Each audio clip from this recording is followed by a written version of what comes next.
Pappu Yadav mic उठाकर तेजस्वी यादव के बारे में जमकर तारीफ करते हैं। तेजस्वी यादव के लिए आम जनता से नारा लगवाते हैं और तेजस्वी यादव सामने बैठकर सब कुछ सुन रहे होते हैं। सोशल मीडिया पर कई सारे वीडियोस वायरल होते हैं। लोग कहते हैं कि राहुल गांधी ने तेजस्वी यादव और पप्पू यादव के बीच में समझौता कराया है, दोनों को प्यार से रहने के लिए समझाया है और दोनों अब देखिए कैसे प्रेम से रह रहे हैं। हमने भी इसे समझना चाहा कि आखिरकार पप्पू यादव और तेजस्वी यादव के बीच इस प्रेम का मतलब क्या है। राहुल गांधी ने समझाया ये तो ठीक है, लेकिन दोनों के बीच जो ये प्रेम दिख रहा है, क्या वाकई में इसके बीच में किसी प्रकार का कोई स्वार्थ है? तो हमें मालूम चला कि पप्पू यादव अपने बेटे के लिए फील्डिंग सेट कर रहे हैं। मतलब कि राजनीतिक तौर पर किस दल से उनको टिकट मिल जाए, कहां से मिल जाए, इस बात के लिए पप्पू यादव अपना पूरा जोर लगा रहे हैं। पप्पू यादव के बेटे कौन हैं? नाम है सार्थक रंजन। पेशे से क्रिकेटर हैं, क्रिकेट खेलते हैं, लेकिन अब उनको राजनीति में आना है और इस बात का संकेत उसी वक्त पर मिल गया था जब राहुल गांधी की पार्टी कांग्रेस पार्टी में पप्पू यादव ने अपने पार्टी का विलय किया था और उस वक्त पर सार्थक रंजन पप्पू यादव के साथ गए थे। अब पप्पू यादव अपने बेटे के लिए कहां से टिकट चाहते हैं, किस पार्टी से चाहते हैं? तेजस्वी यादव क्या पप्पू यादव के बेटे को टिकट मिलने देंगे? क्योंकि पप्पू यादव चुनाव लड़ रहे थे तो हमको और आपको पूरे के पूरे बिहार को मालूम है कि तेजस्वी यादव ने टिकट नहीं मिलने दिया। वो निर्दलीय चुनाव लड़े और चुनाव लड़कर सदन में पहुंचे। तो क्या पप्पू यादव के बेटे को तेजस्वी यादव स्वीकार कर लेंगे? इसी पर चर्चा करेंगे, बातचीत करेंगे, लेकिन आगे बातचीत करने से पहले हमारा नमस्कार स्वीकार करिए। हमारा नाम मोहित कुमार सिंह है। सबसे पहले सार्थक रंजन के बारे में जरा सा आप जान लीजिए। सार्थक रंजन पेशे से क्रिकेटर हैं। दिल्ली प्रीमियर लीग में अभी वो खेल रहे हैं और दिल्ली प्रीमियर लीग में वो कैसे क्रिकेटर हैं, कैसा खेलते हैं, तो हमने उनके 2 मैच के बारे में पढ़ना चाहा कि ये पता कर सके कि वाकई में क्रिकेटर कैसे हैं। वो एक मैच में 60 गेंद में 82 रन बनाते हैं और एक मैच में 50 गेंद में 77 रन, जो वाकई में ठीक है। मतलब कहने का है कि सार्थक रंजन जो हैं, सार्थक रंजन, वो अच्छे क्रिकेटर शायद हैं। अब राजनीति के बीच में कितने असरदार होंगे वो तो भविष्य बताएगा, लेकिन पप्पू यादव उनके लिए क्या कर रहे हैं ये जानना जरा महत्वपूर्ण है। पप्पू यादव राहुल गांधी के साथ जब पूर्णिया जाते हैं तो राहुल गांधी के एकदम साथ साथ रहते हैं। चूंकि पूर्णिया उनका अपना क्षेत्र है, वहां से वो सांसद हैं, तो राहुल गांधी को एक जगह पर वो बताते भी हैं कि ये मेरा क्षेत्र है। उनसे लंबी बातचीत करते हैं और इसी दौरान जब उनको हाथ में माइक आता है तो वो तेजस्वी यादव की जमकर तारीफ करते हैं। वो तेजस्वी यादव, राहुल गांधी जिस तेजस्वी यादव को लेकर खुले तौर पर अब भी नहीं कह रहे हैं कि वही सीएम बनेंगे, पप्पू यादव उस तेजस्वी यादव को बिहार की उम्मीद राहुल गांधी के सामने बता देते हैं, जो तेजस्वी यादव और आरजेडी को और अधिक मजबूत बनाता है। अपने ही गठबंधन के अंदर तेजस्वी यादव के चेहरे को और मजबूत बनाता है राहुल गांधी के सामने।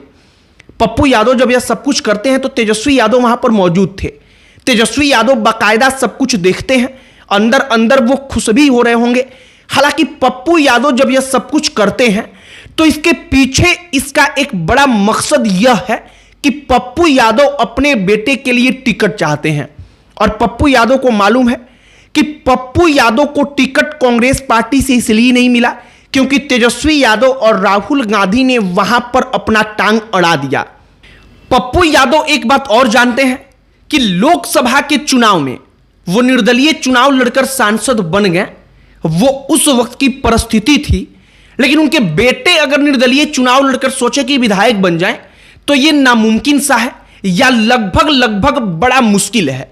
पहली बात कि सार्थक रंजन को राजनीति का अनुभव नहीं, उनका चेहरा एकदम नया होगा, तो उनको जरूरत पड़ेगी कि किसी एक पार्टी का बेस वोट मिले और इसीलिए पप्पू यादव चाहते हैं कि सार्थक रंजन को कांग्रेस पार्टी से टिकट मिले। सार्थक रंजन के बारे में बताया जाता है कि जब जन अधिकार पार्टी पप्पू यादव की कांग्रेस पार्टी में उसका विलय हुआ था तो सार्थक रंजन भी उसी के साथ कांग्रेस पार्टी की सदस्यता लेते हैं। उसी वक्त पर सार्थक रंजन के राजनीतिक लॉन्चिंग को लेकर के पूरी की पूरी पिच तैयार थी, लेकिन सब कुछ अनुकूल नहीं रहा क्योंकि पप्पू यादव का टिकट खुद काट दिया गया और पप्पू यादव को मजबूरन निर्दलीय चुनाव लड़ना पड़ा। अब मौजूदा वक्त में पप्पू यादव अपने बेटे के लिए टिकट चाहते कहां से हैं? तो कहा जा रहा है कि पूर्णिया के किसी विधानसभा सीट से पप्पू यादव चाहते हैं कि उनके बेटे को टिकट मिले। वो जानते हैं कि अगर कांग्रेस पार्टी या आरजेडी इस गठबंधन से टिकट मिल जाएगा तो फिर सार्थक रंजन के लिए आसान होगा और पूर्णिया का जो समीकरण है वहां के विधानसभा सीट से उनका जीत जाना जरा आसान होगा। पप्पू यादव इस बात को जानते हैं कि पूर्णिया में उनकी अपनी फैन फॉलोइंग है, उनके अपने वोटर हैं, उसी की बदौलत वो राष्ट्रीय जनता दल का वहां पर जमानत तक जब्त करवा देते हैं और इसीलिए पप्पू यादव अपने बेटे के लिए बैटिंग कर रहे हैं। तो कुल मिलाकर बिहार विधानसभा के चुनाव में शायद अब एक नए पौध के राजनेता निकलेंगे।